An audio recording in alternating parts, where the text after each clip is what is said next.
भगवान गणेश जी के जन्म की कहानी। गणेश जी निराकार दिव्यता हैं जो भक्त के उपकार हेतु एक अलौकिक आकार में स्थापित हैं। हिंदू पौराणिक कथाओं के अनुसार वह भगवान शिव और देवी पार्वती के पुत्र हैं। गण का अर्थ है समूह। ये पूरी सृष्टि परमाणुओं और अलग अलग ऊर्जाओं का समूह है। यदि कोई सर्वोच्च नियम इस पूरी सृष्टि के भिन्न भिन्न संस्थाओं के समूह पर शासन नहीं कर रहा होता तो इसमें बहुत उथल पुथल हो जाती। इन सभी परमाणुओं और ऊर्जाओं के समूह के स्वामी हैं गणेश जी। वे ही वह सर्वोच्च चेतना है जो सर्वव्यापी है और इस सृष्टि में एक व्यवस्था स्थापित करती है। आदि शंकराचार्य जी ने गणेश जी के सार का बहुत ही सुंदरता से गणेश स्तोत्र में विवरण किया है।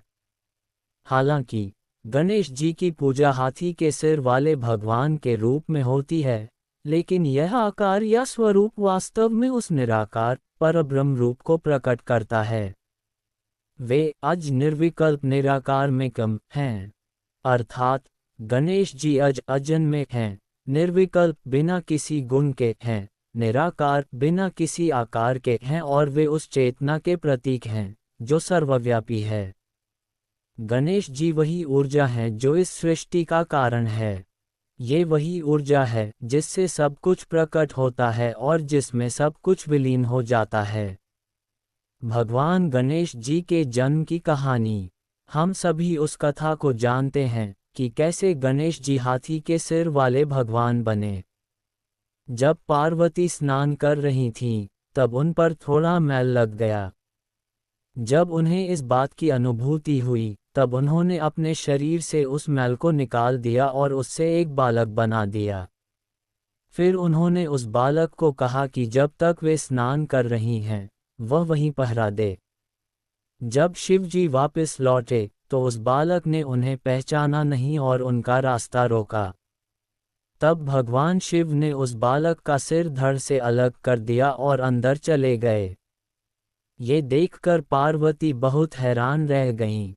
उन्होंने शिव जी को समझाया कि वह बालक तो उनका पुत्र था और उन्होंने भगवान शिव से विनती करी कि वे किसी भी कीमत पर उसके प्राण बचाएं।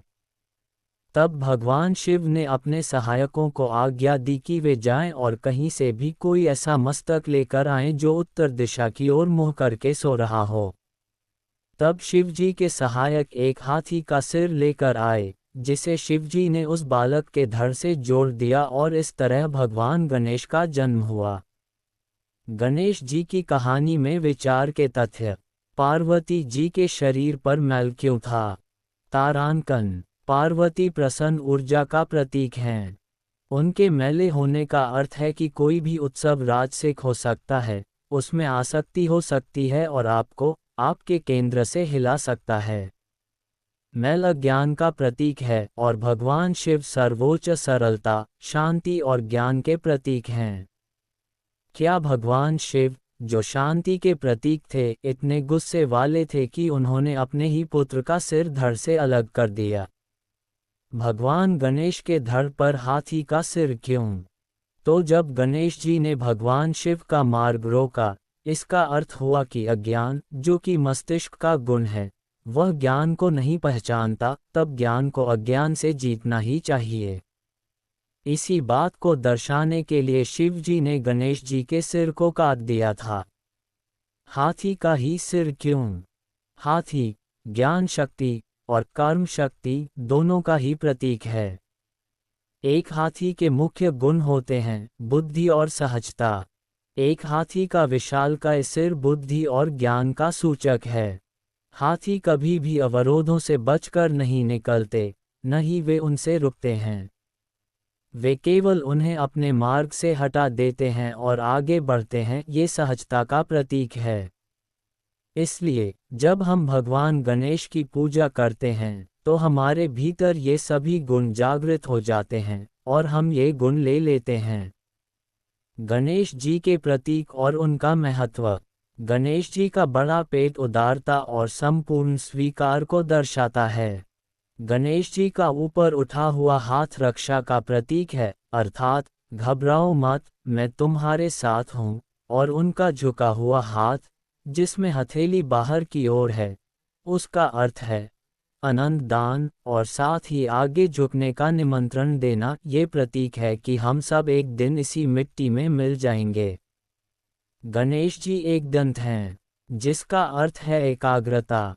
वे अपने हाथ में जो भी लिए हुए हैं, उन सब का भी अर्थ है। वे अपने एक हाथ में अंकुश लिए हुए हैं, जिसका अर्थ है जागृत होना, और एक हाथ में पाश लिए हुए हैं, जिसका अर्थ है नियंत्रण। जागृति के साथ बहुत सी ऊर्जा उत्पन्न होती है और बिना किसी नियंत्रण के उससे व्याकुलता हो सकती है। गणेश जी, हाथी के सिर वाले भगवान, भला क्यों एक चूहे जैसे छोटे से वाहन पर चलते हैं? क्या ये बहुत अजीब नहीं है? फिर से, इसका एक गहरा रहस्य है। एक चूहा उन रस्सियों को काट कर अलग कर देता है जो हमें बांधती हैं। चूहा उस मंत्र के समान है जो अज्ञान की अनन्य परतों को पूरी तरह काट सकता है और उस परम ज्ञान को प्रत्यक्ष कर सकता है जिसके भगवान गणेश प्रतीक हैं। तारांकन। हमारे प्राचीन ऋषि इतने गहन बुद्धिशाली थे कि उन्होंने दिव्यता को शब्दों के बजाय इन प्रतीकों के रूप में दर्शाया, क्योंकि शब्द तो समय के साथ बदल जाते हैं लेकिन प्रतीक कभी नहीं बदलते।